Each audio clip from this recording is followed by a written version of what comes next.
Hi, my name is Torrefranca. I've written and published 5 books since 2020, and while none of them have been easy, they've definitely become easier. In this video, I'm going to unpack the key to not only finishing your book, but also ending up with a first draft that doesn't require as many major edits. This is the method I used to write my last book, Malin, which only took me 3 months to edit. In contrast, my debut novel, Leaving Wishville, took me over 2 years to edit. The biggest difference between my first book and my latest one was that I started plotting. So many writers end up quitting in the middle of the drafting process because they don't know where the story is headed. They skip the essential step of plotting up front. That's what this video is all about. We're going to write a 1-sentence description that captures the essence of your story.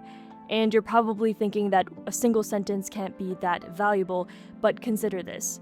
If I ask you right now, what is your story about? Are you able to give me an answer that is concise and also exciting? This exercise will help you transform a vague idea or a jumble of messy ideas into one simple sentence. It's a bit tougher than it sounds, so I recommend grabbing a drink and setting aside at least an hour to really work with this formula. For full transparency, what you're about to see is a lesson pulled from my novel plotting crash course on Lost Island Inc. There's no catch here, no cliffhanger at the end of the video. You're able to complete this lesson for free right here on YouTube, and it's honestly one of the most valuable lessons in the course. If there's only one thing that you do to plot your book, this is it. All you need to get started with this lesson is your book idea. It could be a project that you've been working on for a while, or it could be an interesting world, character, or scene for you to build your concept around. I also recommend downloading the free workbook page that comes with this lesson. I'll have a link in the description below. With all that being said, let's dive into it. By now, you should have selected a story to work on. Our goal in this lesson is to expand that idea into a strong premise, a single sentence that captures the essence of your book. We'll go through the formula I use to write a premise in just a moment, but first let's talk about why we're doing this. There are 3 main benefits to writing a book premise. First of all, it helps you test your concept early on. A great premise should feel exciting, so if you write yours and it falls flat, then something's off. You could then play around with the ingredients in your premise until you find a version that lands as strongly as it should. Secondly, a premise is a great guide throughout the plotting process. Whenever you have new ideas for the story, you can review your premise and ask yourself whether the idea supports the main narrative or veers off track. Being proactive about deciding what helps or harms your story will save you lots of time during the editing process. And lastly, a premise helps you tackle the dreaded question, what's your book about?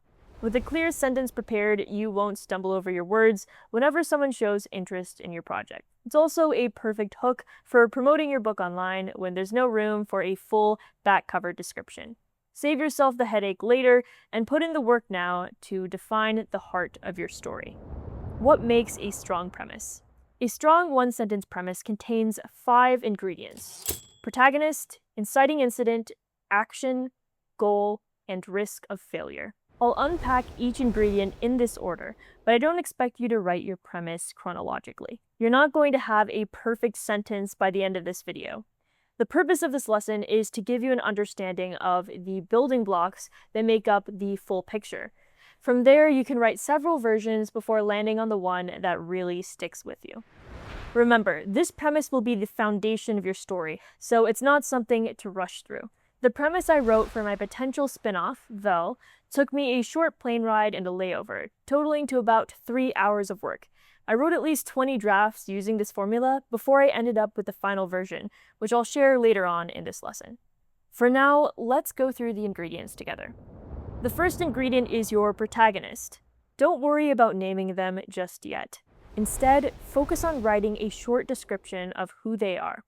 I recommend a single adjective followed by an identity. For example, a telepathic teen girl, a lonely, wealthy retiree, a failing foreign exchange student. Your protagonist's description should be related to the plot, so if you describe them as multilingual, that needs to become relevant later on in the sentence. The second ingredient is the inciting incident, an event early in the story that shakes the protagonist out of their routine. It could be a death, a natural disaster, an invitation, or any other change that forces the protagonist to confront an unfamiliar situation. It's when Harry Potter receives his letter to Hogwarts, or when Katniss Everdeen's little sister is chosen for the Hunger Games. Let's add the inciting incident to our previous examples. When a telepathic teen girl reads the mind of a serial killer. When a lonely, wealthy retiree loses his life savings in a poker match. When a failing foreign exchange student is threatened to be sent home early. The inciting incident always has page time. If your book opens with a protagonist whose brother recently passed away, his death can't be the inciting incident. However, what could be the inciting incident is when she goes to her brother's grave to discover that someone has dug up his body. Now, as a result of the inciting incident, the protagonist takes a specific course of action. It's a choice that drives the entire story forward and sets them on a path toward their goal. Let's add a bit of action to our examples. When a telepathic teen girl reads the mind of a serial killer, she must secretly record his crimes. When a lonely, wealthy retiree loses his life savings in a poker match, he must seek help from his estranged family. When a failing foreign exchange student is threatened to be sent home early, she must improve her grades by the end of the month. We're using the word must in our sentence because this action is a necessary process for the protagonist to achieve their goal. Sometimes this action can be mistaken for the goal. For example, the failing foreign exchange student's goal could technically be to improve her grades by the end of the month. However, in this case, that's not her true objective, just a step toward it, which is why we're calling it the action. Her actual goal is revealed in the next ingredient. Ingredient 4. Goal. To plan your protagonist's goal, ask yourself this question. What are they working toward as a result of the inciting incident? This is the why behind their action. For example, when a telepathic teen girl reads the mind of a serial killer, she must secretly record his crimes to gather concrete evidence for the police.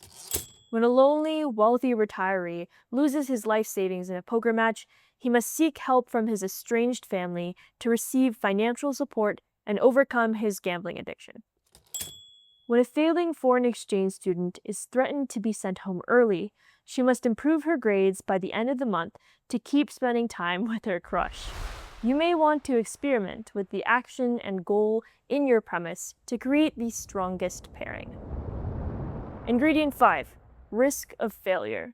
The risk of failure is the final push in your premise. It outlines the consequences your protagonist will face if they fail to achieve their goal. This ingredient is what makes potential readers go from being intrigued in your story to being invested in your story. So last but not least, let's add the risk of failure to our examples. When a telepathic teen girl reads the mind of a serial killer, she must secretly record his crimes to gather concrete evidence for the police. But if he catches her, countless more innocent lives will be lost.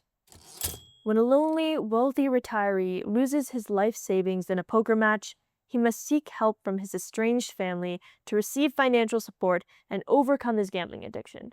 But if he falls back into old habits, he'll end up alone on the streets. When a failing foreign exchange student is threatened to be sent home early, she must improve her grades by the end of the month to keep spending time with her crush. But if she doesn't pass her finals, she'll leave without ever knowing what could have been. Wow. Now that we've covered all 5 ingredients, it's time for you to craft your own premise. You can use the following formula to put everything together. When the protagonist is affected by the inciting incident, they must take action to achieve their goal. But if they fail, they will suffer the risk of failure. Here's how it applies to my potential spin-off book. The protagonist is the teen daughter of a sickly botanist. The inciting incident is when she's caught stealing potential cures from a drug dealer. Her action is to work for said drug dealer. Her goal is to pay off her debt while secretly continuing to rob him for her mother. And finally, the risk of failure. If the drug dealer discovers her double cross, he'll make her family pay too. By plugging these ingredients into the formula, I ended up with the following one-sentence premise.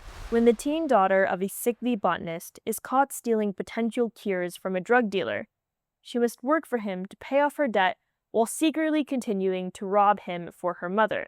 But if he discovers her double cross, he'll make her family pay too. Once again, take your time with this process. Play around with different ingredients until you find a combination that strikes you the most. Homework.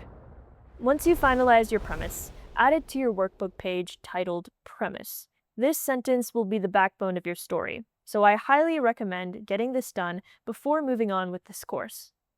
By the end of Module 1, you'll also want to complete the Tag Cloud exercise, which involves reading your premise to people and asking them, if you were to buy this book, what would you expect? Write down their first impressions, any words or phrases that come to mind, to create a list of tags.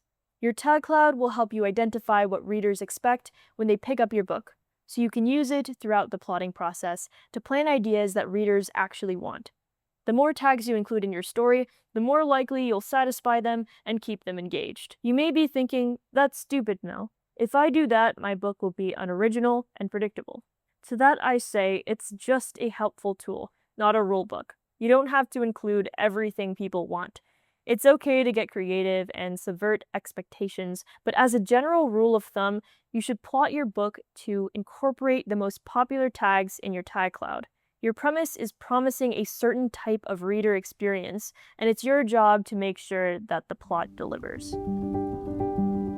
I really hope you found this formula as helpful as I have, and if you did, it would mean a lot to me if you could give this video a like and share it with a writer friend who may find it helpful too. Also, feel free to share your premise description in the comment section below once you finish it. I would really love to hear about what you're working on. As a reminder, this lesson was pulled from my novel plotting crash course on Lost Island Inc., which builds upon this premise exercise with 8 additional video lessons. Throughout the course, I completely plot a spin-off novel about a character named Vel as a live demonstration. Those of you familiar with my Belladonna series may have caught on to that at this point. To kick off the course's launch, we're offering it at 50% off for a limited time.